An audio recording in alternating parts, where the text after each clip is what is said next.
Mes chers collègues, nous allons commencer cette commission conjointe de la Commission des affaires économiques et celle du développement durable. Et nous avons le plaisir d'accueillir Ségolène Royal, notre ministre de l'Environnement, de l'Énergie, de la Mer, chargée des relations internationales sur le climat. Vous dire, Madame la ministre, que nous vous remercions d'avoir répondu à notre invitation, qu'il est vrai fait suite au rapport d'application qui nous a été présenté de la loi du 17 août 2015 relative à la transition énergétique pour la croissance verte, dont Jean-Paul Chanteguet, à mes côtés, président de la commission du développement durable, mais également président de la mission et rapporteur de la mission d'application de la loi, avec à ses côtés Julien Aubert, Sabine Buis et Marie-Noëlle Battistel. Mais comme vous pouvez vous en douter, Madame la Ministre, ce n'est pas l'unique sujet que nous allons aborder ce soir, puisqu'il y a pas mal d'actualités, notamment concernant la Commission des affaires économiques sur l'énergie.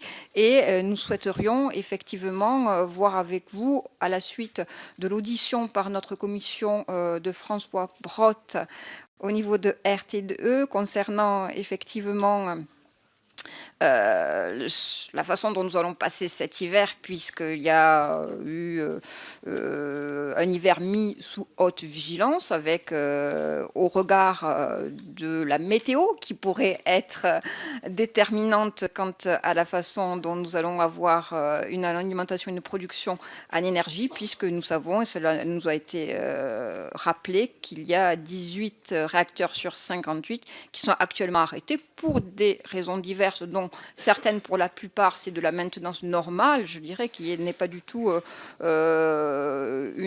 disons, qui a déjà eu lieu dans des périodes antérieures. Donc, on n'est certainement pas là pour affoler qui que ce soit, mais c'est vrai, c'est des questions qui ont été posées au niveau de la Commission des affaires économiques. Et puis également, nous avons évoqué la PPE qui a été présentée il y a peu de temps, qui fixe des priorités d'action dans le domaine de l'énergie.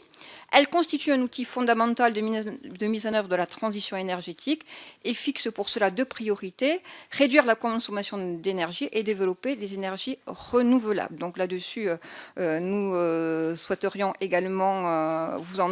Nous l'avons eu en temps et en heure, mais il est important qu'aujourd'hui nous puissions effectivement faire le point sur ce dossier.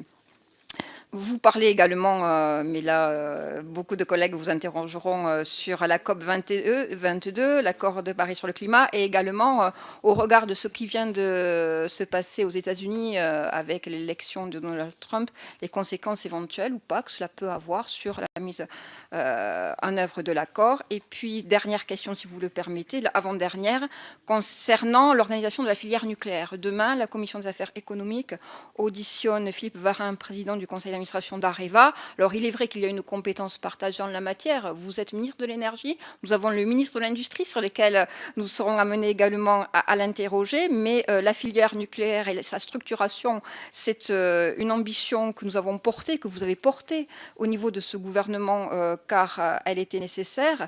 Aujourd'hui, un certain nombre d'annonces sur Areva, notamment il y a la restructuration après l'annonce de la signature du contrat fixant les termes de cession des actifs d'Areva NP, avec notamment par rapport à EDF, le projet de refondation de la filière avec EDF, et puis également le schéma de l'augmentation de capital de 5 milliards d'euros se précise. Des discussions sont engagées avec des investisseurs étrangers, donc là aussi nous souhaiterions avoir à ce niveau-là, à ce titre-là, avant d'avoir l'audition demain de M. Varin, avoir, vous, des éléments, ce que vous pourrez nous communiquer. Dernière explication sur l'Europe de l'énergie. Aujourd'hui, l'Europe de l'énergie, nous l'évoquons à plusieurs reprises au sein de cette commission et même au niveau des deux commissions conjointes.